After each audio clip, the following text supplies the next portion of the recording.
I never heard about King Leopold II until I saw this.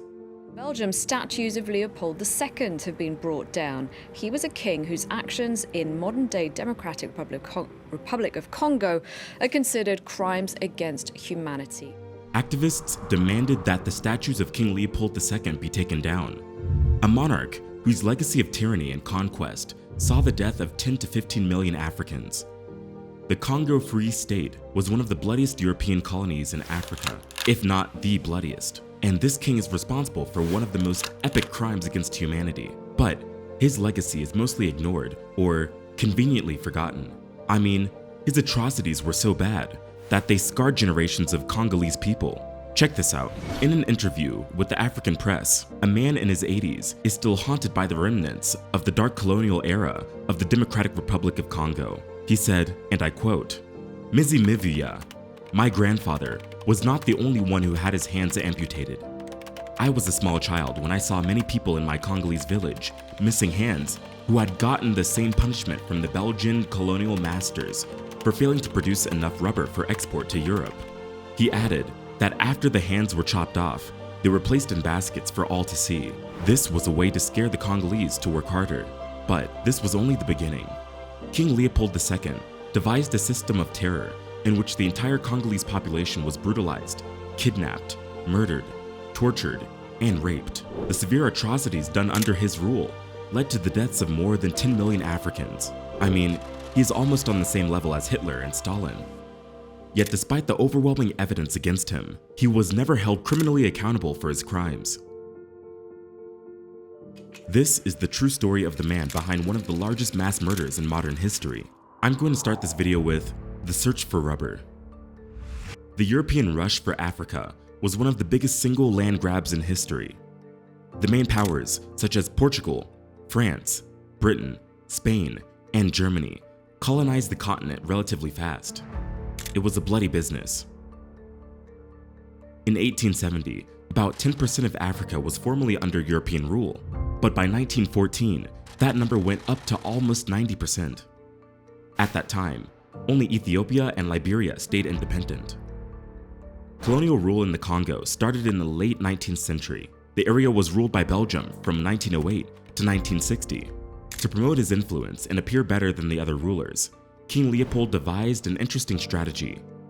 He created the International African Society, which helped present the king as a philanthropist, someone willing to bring the natives the benefits of trade, Christianity, and Western civilization. He hid his real plans and agenda behind his humanitarian facade. Europeans praised him for everything he had done against the slave trade by the Arabs in the Congo. He tried to make the savages civilized through religion, but in reality, he used religion to gain more control. He wanted to turn the locals into his personal slaves. For Leopold, this land was full of riches, ready to be exploited, and its people were mere tools to get that. Some of the most valuable resources were diamonds, gold, and copper. However, they took time and money to generate real income, so Leopold decided to use a different strategy: rubber.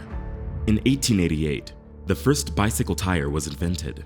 That same year, the automobile tire came into practice. When Leopold ruled Congo, selling tires was big business. This created a huge demand for tires, and considering Congo was filled with equatorial rainforests full of wild rubber, it was ripe for the taking. Western powers, starting with the United States, were the first to give King Leopold their blessings and turned a blind eye to everything he did.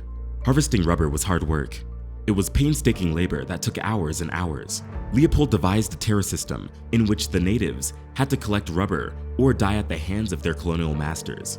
The women were held as captives and often starved to death, while the men had to collect a certain amount of rubber by the end of the month or face severe consequences.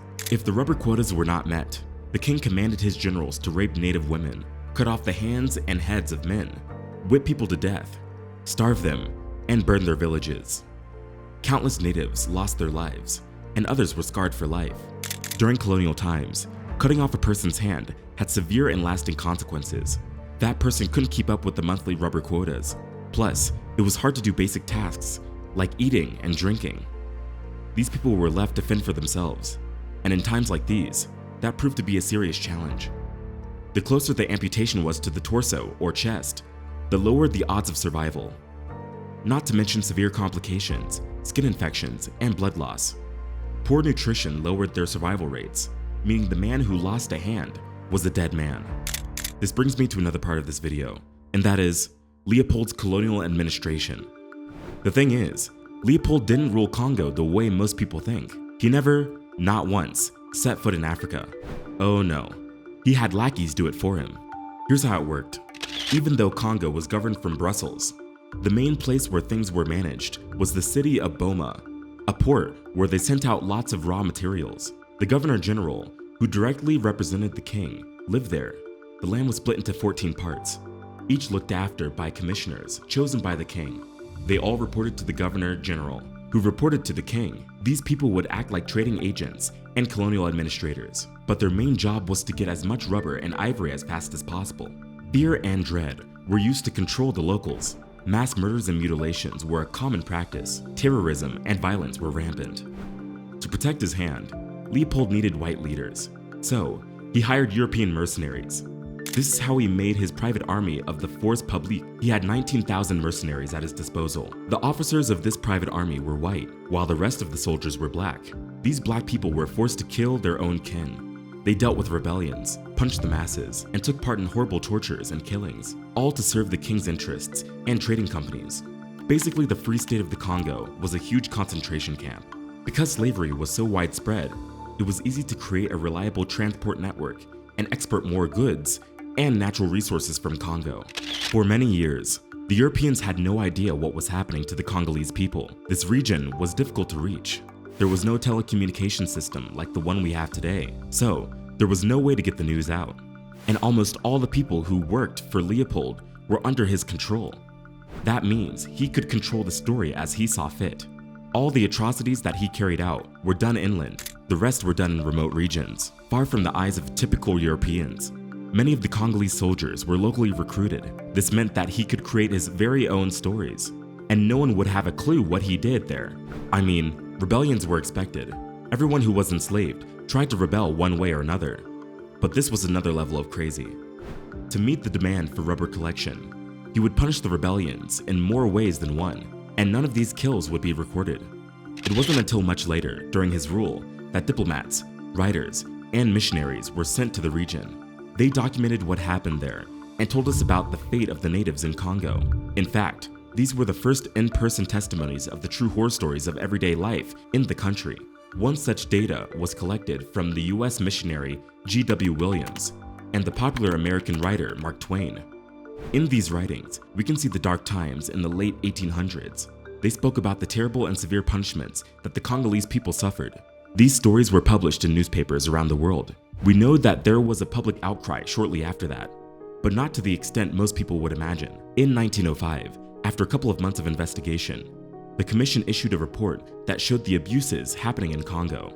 There was nothing that Leopold could do about it. The public had its own opinion, even in Belgium. But after a couple of diplomatic maneuvers, the king was able to manage everything just the way he wanted. This brings me to another part of the video, which is why King Leopold II was never punished. King Leopold was able to dismiss most of the accusations based on conspiracy theories, baseless slander, and liberal winning. His lawyers did the deed, and for many years, he kept his reputation clean. When he first came to Congo, he presented himself as a selfless humanitarian. This gave him power over people and a treacherous amount of influence among the common folk. He spread Christianity and civilization, and many Europeans admired him for it. One of the most impactful missionaries who reported back to the Europeans and witnessed the brutal horrors of Congo was Alice Seeley Harris. She documented colonial exploitation and violence. But this was a decade after King Leopold set up his regime. She persuaded many locals with severed hands and feet to pose for a picture. This was her photographic campaign to support human rights. These images horrified public opinion in Europe, but Leopold denied all charges. Leopold praised the United States and America, especially President Roosevelt. He described the president as someone who would create a splendid nation. Here's what he said, and I quote, "I am very glad to see a representative of the American press. I have great admiration for most of the newspapers of America. I know most of them try to be honest and straightforward, and usually judge an international question on its merits. Then it is not true that atrocious conditions exist in the Congo region? Of course not. People should credit us with common sense. even if they will allow that humanity exists outside their own country. It would be absurd for us to mistreat the blacks because no state prospers unless the population is happy and increasing. America knows, perhaps, better than any other country, how true this is. Theoretically, because he never went to Congo, he was never responsible for any of these things. Many people worked for the king, and they treated the Africans in the most horrible ways imaginable. But that didn't mean Leopold did it. Politics, right? It's a lot more complicated than that. But before we get into it, please make sure to hit the like button and subscribe to the channel. It goes a long way in helping our message get pushed to more people.